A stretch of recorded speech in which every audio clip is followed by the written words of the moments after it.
conexão com o Kleber Galerani, que é professor nos cursos de Direito e Ciência Política da Cruzeiro do Sul e mestre em Relações Internacionais pela Universidade Federal do Rio Grande do Sul. Professor, bom dia, obrigada por estar com a gente nesse dia histórico. Gostaria de saber a sua opinião. Olha que momento impactante, né? Importante, principalmente, vamos dizer assim, claro, para as gerações mais jovens, que nunca viram, né, antes uma coroação assim, real, né? Inclusive a oportunidade de ver as joias que são relíquias sendo usadas de verdade na prática, ou seja, é história viva, não é?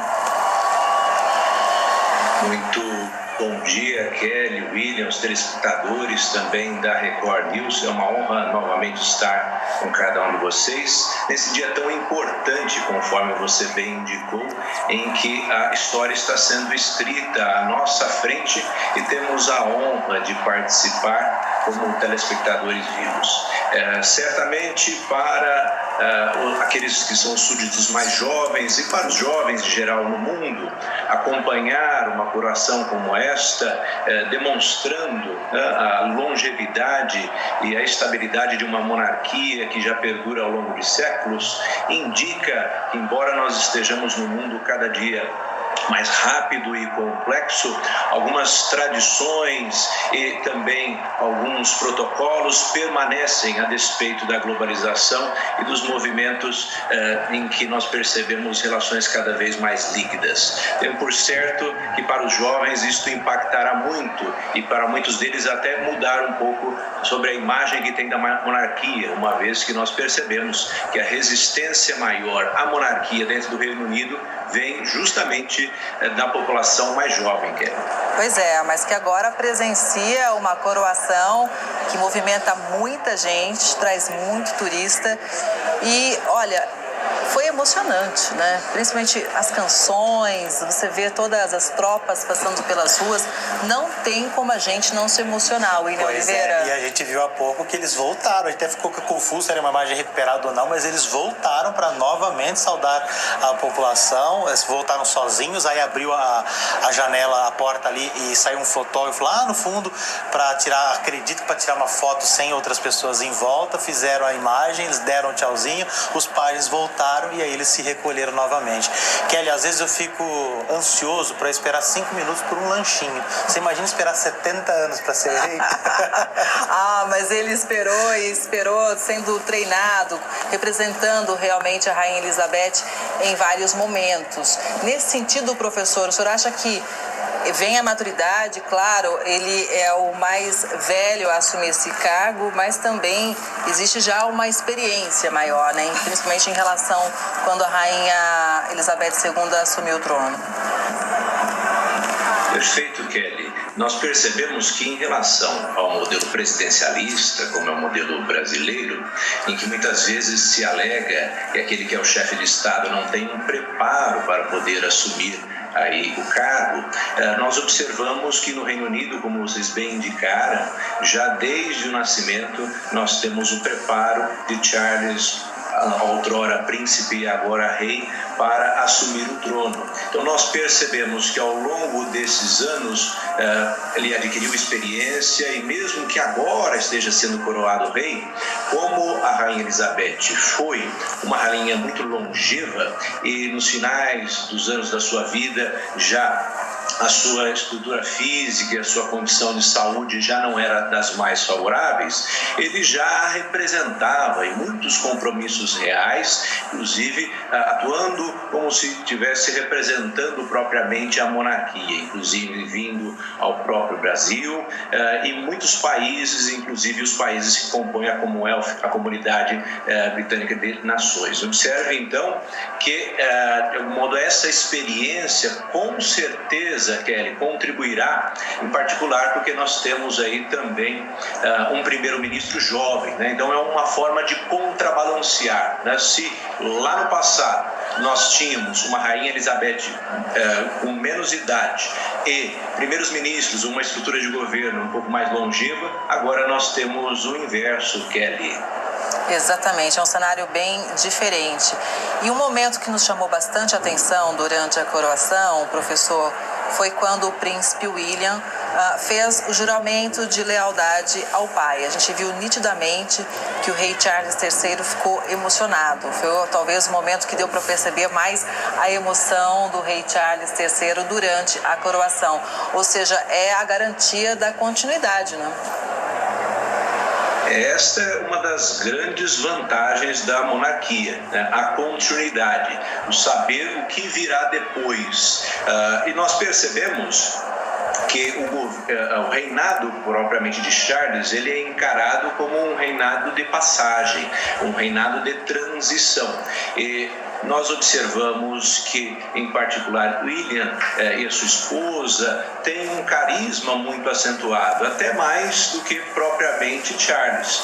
E isto contribuirá certamente para que, quando chegar William ao poder, se tenha aí esta continuidade, que é um elemento fundamental. Em particular, quando nós estamos falando de um Reino Unido, num contexto atual, com grandes desafios políticos, econômicos. Então, isto garante uma estabilidade maior num contexto bastante conturbado, Kelly. Professor, e nesse contexto eu acho que é um momento muito importante para todo o Reino Unido, porque mais de 100 chefes de estados estão em Londres participando de toda essa cerimônia, e é um momento estratégico, inclusive para parcerias com o Reino Unido, de aproximação, de relações diplomáticas.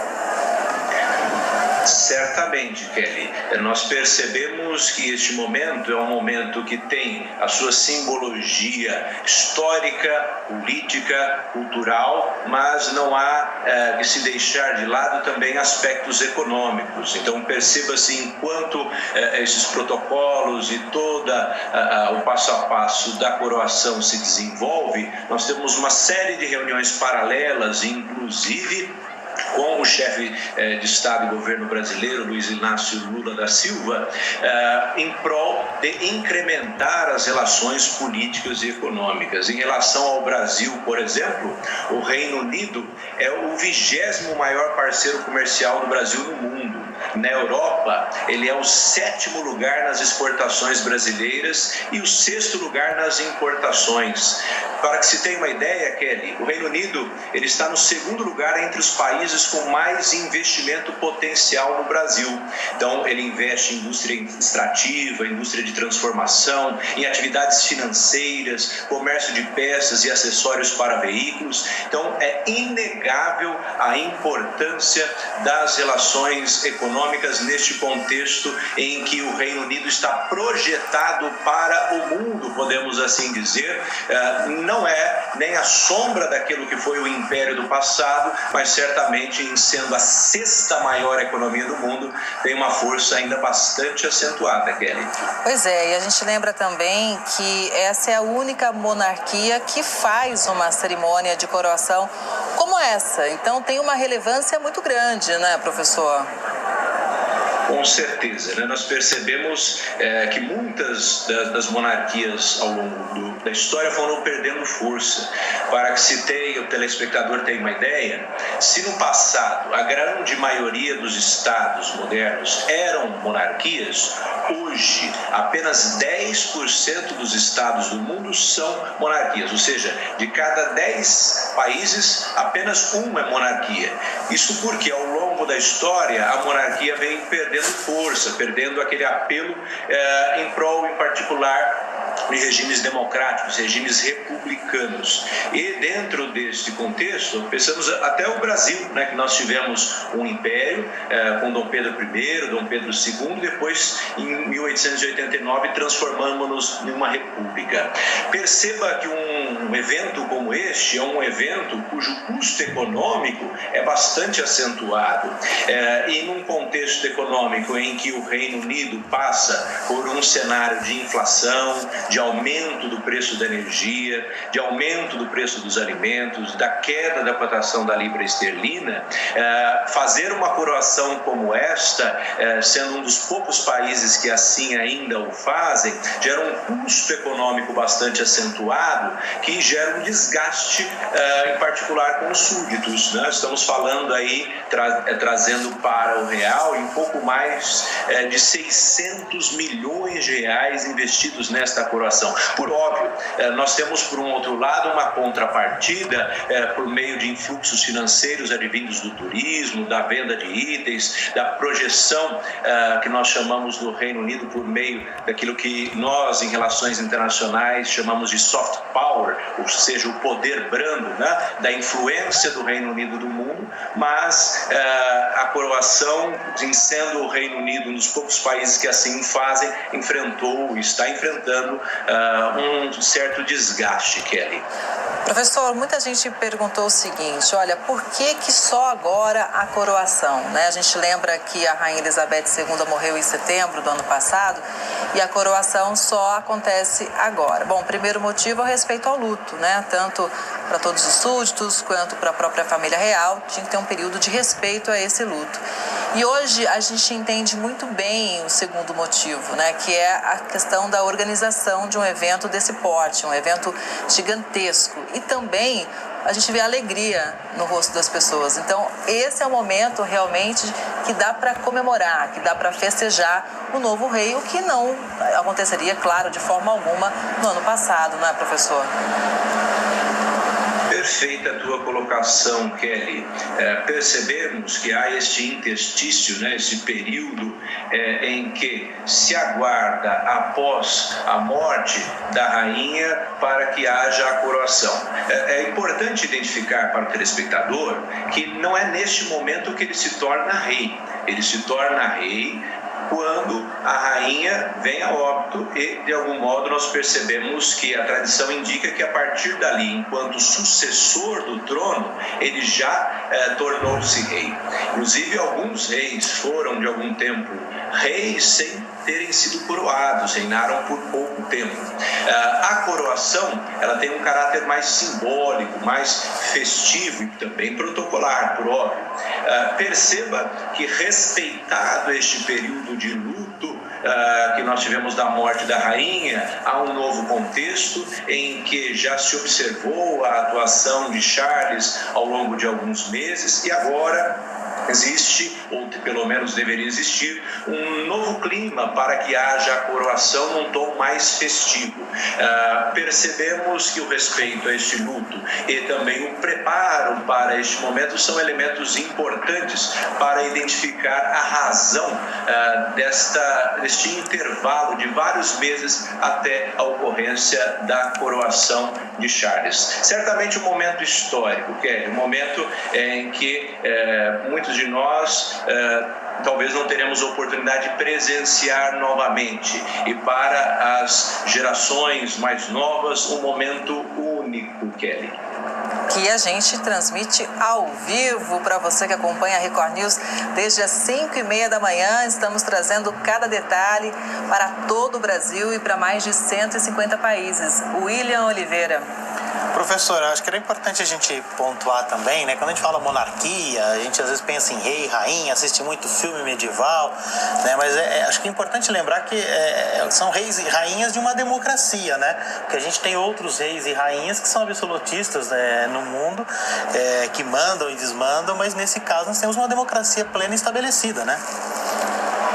Correto, William. Isso é importante destacar aos telespectadores da Record News, que nós não estamos tratando daquele modelo monárquico absolutista, ou seja, daquele modelo monárquico em como a monarquia surgiu, em que nós tínhamos um rei absoluto cujos poderes estavam concentrados nele. Muitas vezes o que nós hoje imaginamos como a divisão, a separação tripartite de poderes, né? O poder executivo, legislativo, judiciário, cujas bases teóricas advêm lá da antiguidade e aperfeiçoado por Montesquieu, esse modelo monárquico originário não é o modelo britânico. O modelo britânico é um modelo de monarquia parlamentarista. Então nós estamos conjugando dois fatores, né? Existe a monarquia em oposição à república e o parlamentarismo em oposição ao presidencialismo. O Brasil é uma república presidencialista. O Reino Unido é uma monarquia parlamentarista, em que nós temos a divisão de duas figuras chaves. Nós temos a figura do chefe de Estado e a figura de chefe de governo. No Brasil, o presidente ele é ao mesmo tempo chefe de Estado e chefe de governo. No Reino Unido, não. Nós temos o rei enquanto chefe de Estado, que tem a função da representação externa, da relação com os países, e o primeiro-ministro, que é indicado normalmente pelo partido que venceu as eleições, porque estamos falando de uma democracia, como você bem indicou, William. O partido que venceu as eleições indica o primeiro-ministro, que posteriormente e protocolarmente é chancelado pelo rei. Então, quem governa efetivamente é o primeiro-ministro e não propriamente o rei. Aliás, o rei, num contexto histórico em que houve uma limitação deste poder monárquico, em particular pelo fortalecimento do poder legislativo, o fortalecimento do parlamento, isto vem lá desde 1215, com a Carta Magna, entre outros aspectos que ao longo do tempo foram limitando o poder do rei, nós verificamos que o modelo é de uma monarquia parlamentarista. O rei é chefe de Estado, o primeiro-ministro, chefe de governo, um parlamento forte que elabora as leis, e ele tem um papel mais de manutenção da estabilidade e da continuidade.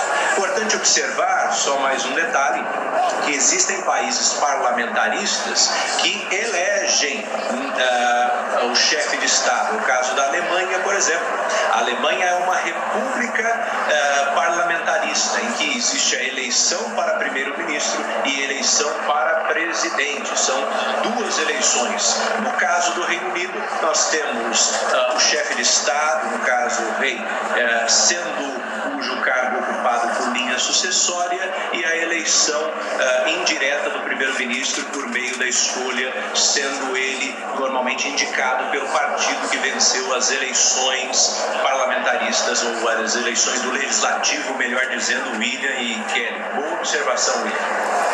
Professor, ainda nessa linha, em alguns momentos da história, a Rainha Elizabeth teve 14 primeiros ministros, alguns deles eram, em alguns pontos, defensores da República. Até a Liz Truss fazia muitas críticas à monarquia e depois virou primeira-ministra.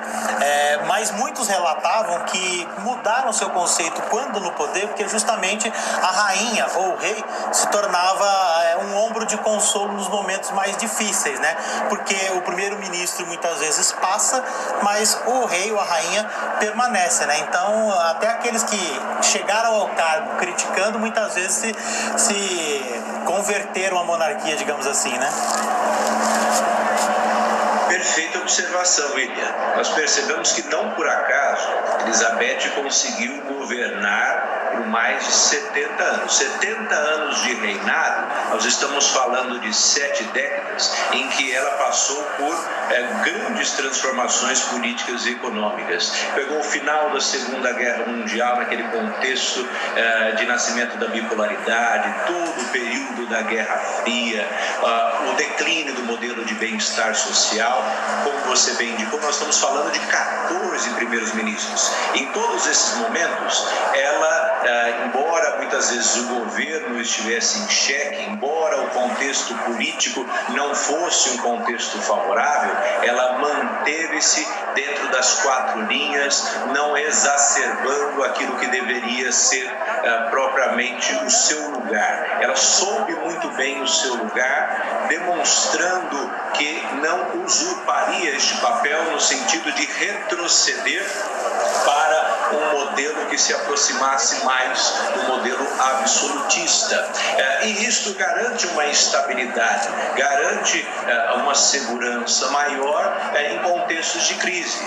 Situações que nós não temos, por exemplo, num caso de uma república como o caso brasileiro, né? Então, quando se tem um monarca que sabe o seu papel, como Elizabeth Elizabeth soube, e certamente nós percebemos que Charles nesta mesma linha provavelmente seguirá. Isto garante ao Reino Unido uma estabilidade maior em períodos de instabilidade política, econômica, social, como nós estamos observando nos dias atuais, uma inflação que já ultrapassa 10 dígitos, uma inflação persistente, mesmo com a atuação muitas vezes das autoridades monetárias, em que, em particular no inverno, o preço da energia triplicou. Isso gerou aí uma insatisfação enorme num país considerado rico, mas cuja pobreza tem se acentuado,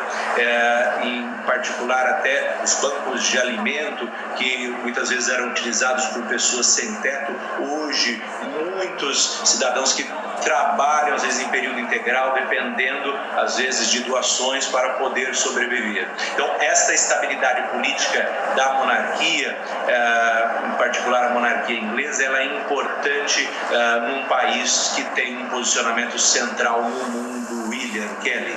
Pois é, e a gente vê que a chuva apertou um pouquinho lá em Londres, né? Mais guarda-chuvas sendo aberto.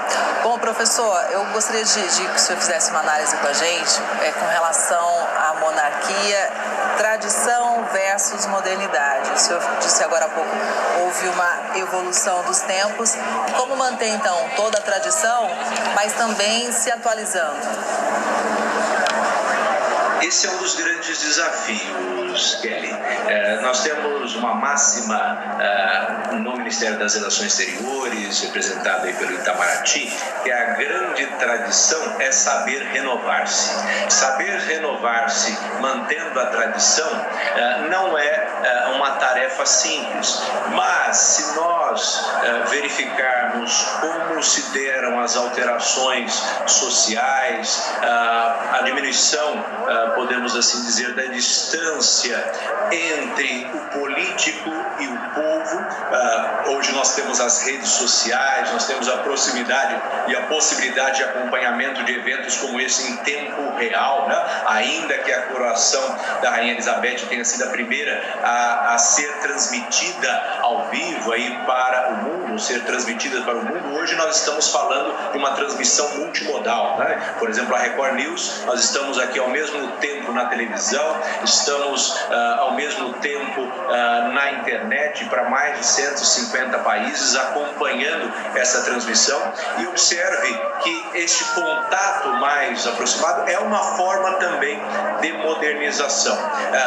Os próprios gestos do príncipe Charles, quando lá do funeral da sua mãe, de cumprimentar os súditos, de aproximar-se deles, de demonstrar este vínculo maior, são iniciativas nesse sentido.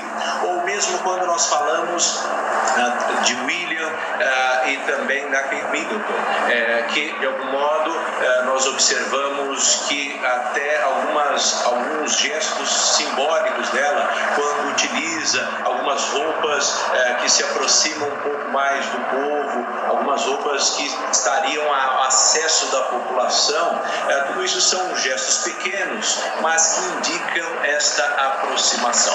Então, há um movimento duplo, né? Um movimento de manter a tradição, mas de buscar atualizar esta monarquia também aos dias atuais, até pelos temas tratados, né? Observe, por exemplo, Charles, dos temas que cuidava, foi vanguardista no tema da proteção ambiental, na ideia de desenvolvimento sustentável, que é aquele desenvolvimento econômico que seja socialmente justo e ambientalmente correto. Desde a década de 1980 é uma das grandes bandeiras que ele tem. Se nós formos pensar um século atrás, pouco mais de um século atrás, era desenvolvimento econômico a qualquer custo. Não havia um pensamento desse modelo de desenvolvimento sustentável. Essa também é uma forma de atualização da monarquia com os temas e com as pautas que estão em voga na atualidade. Kelly, William. Professor, eu disse há pouco que a chuvinha aumentou, né? Vamos ver onde está a Patrícia Nielsen, em algum ponto de Londres. Patrícia, agora, além da capa, é preciso ter guarda-chuva, né?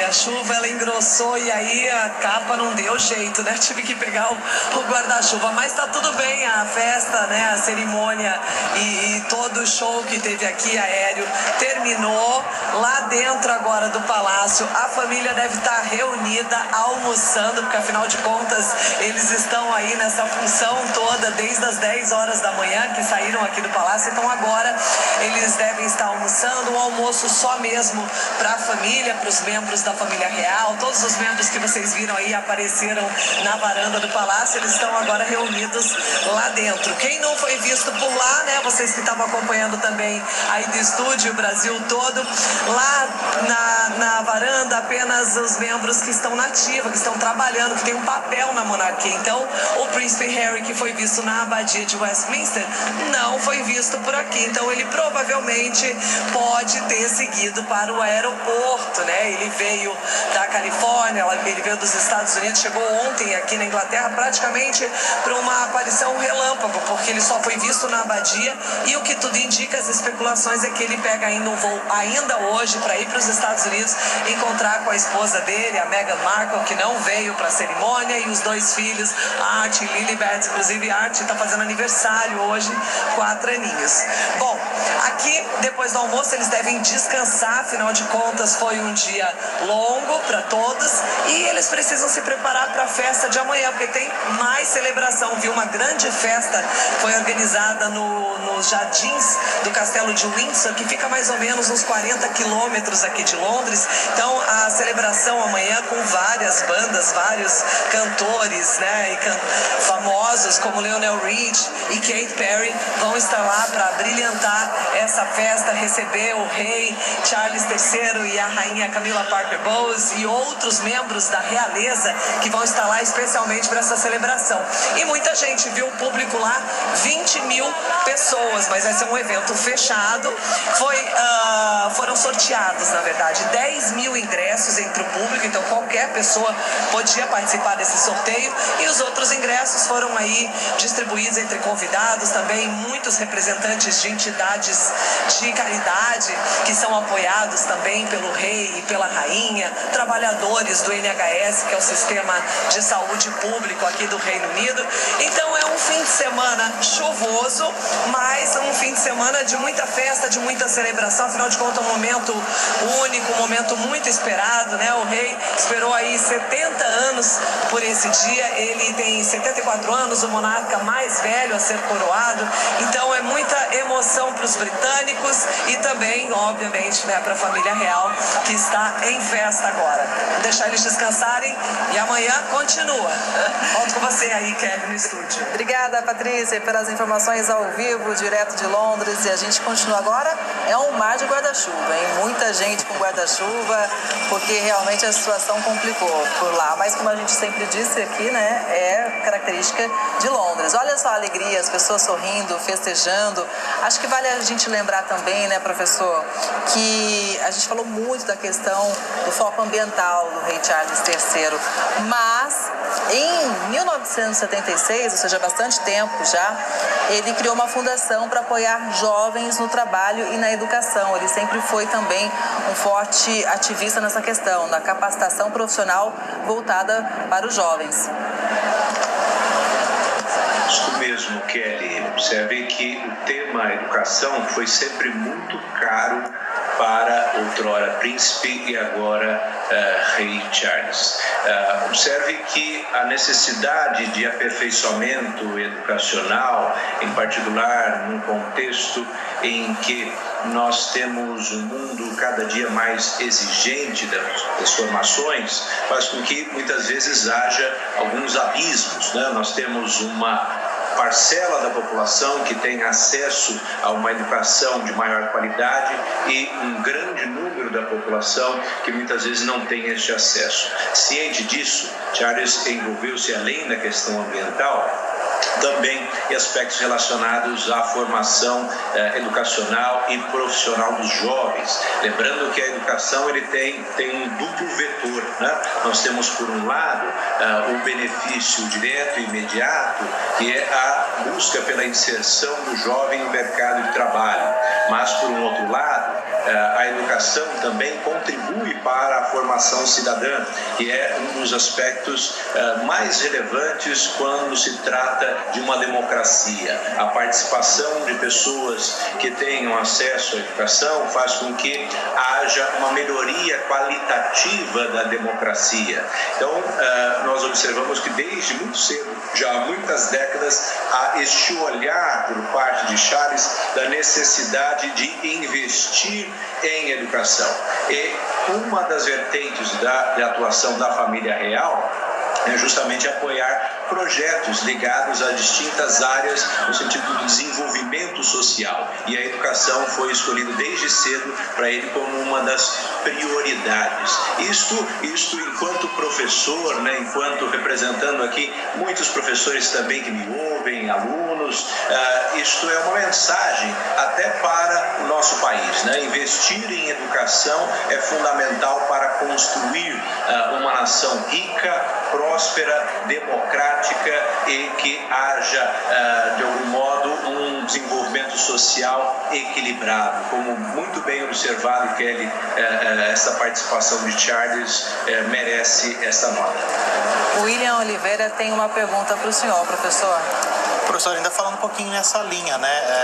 Além dessa questão do ativismo ambiental, de educação, a própria site da família real fala de dezenas de instituições de caridade que tem o rei Charles aí como um dos entusiastas, né? Essa deve ser uma das bandeiras que ele vai levantar ainda mais ao longo do seu reinado, né? Tirando aquelas polêmicas que já disse no passado em relação a algumas questões que até causou um burburinho no governo. Acho que agora, como rei, ele deve elevar ainda mais essas instituições e essas bandeiras, fazendo o seu papel como monarca, né? Bem observado, William. Nós estamos falando aqui, posso dizer, de uma máxima em falar menos e fazer mais. Ele terá que cuidar cada vez mais da maneira como se pronuncia, como se posiciona, para não colocar o governo, ou o chefe de governo, em situações de constrangimento, às vezes mostrando um descompasso entre o chefe de Estado, o posicionamento do chefe de Estado e o posicionamento do chefe de governo. Mas, por um outro lado, há a possibilidade de uma atuação mais efetiva, uma vez que ele tem uma voz mais forte para poder direcionar os recursos para estas instituições do terceiro setor, podemos assim dizer, as instituições de caridade, fortalecendo a atuação da família real em temas que lhe foram tão caros ao longo de toda uma vida.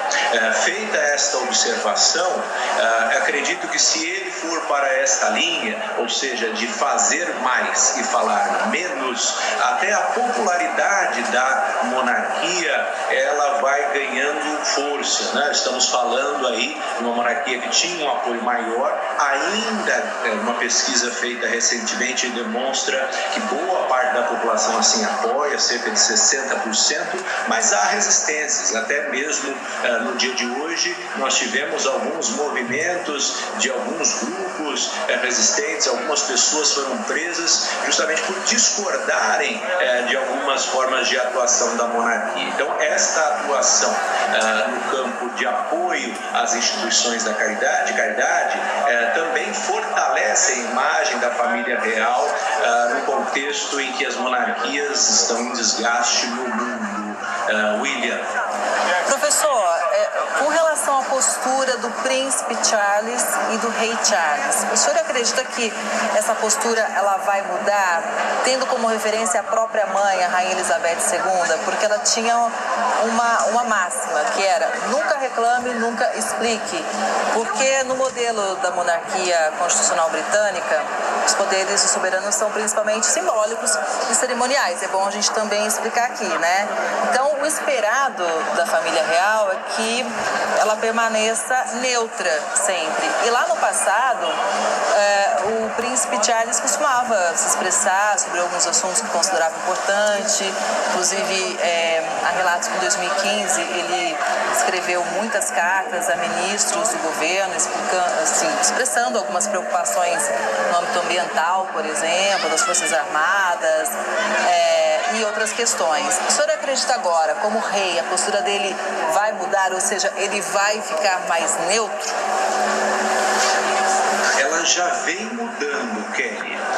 Percebemos que ele, ao longo da vida, até já pronunciou-se sobre isso. Ele tinha a consciência de, enquanto fosse príncipe, tinha uma margem de atuação, uma margem de fala, podemos assim dizer, mais ampla. Agora, enquanto rei, o seu papel, como você bem indicou, Kelly, um papel mais protocolar, representativo, enquanto chefe de Estado de uma monarquia parlamentarista, e conforme já dissemos aos telespectadores, que tem não um papel de governar, mas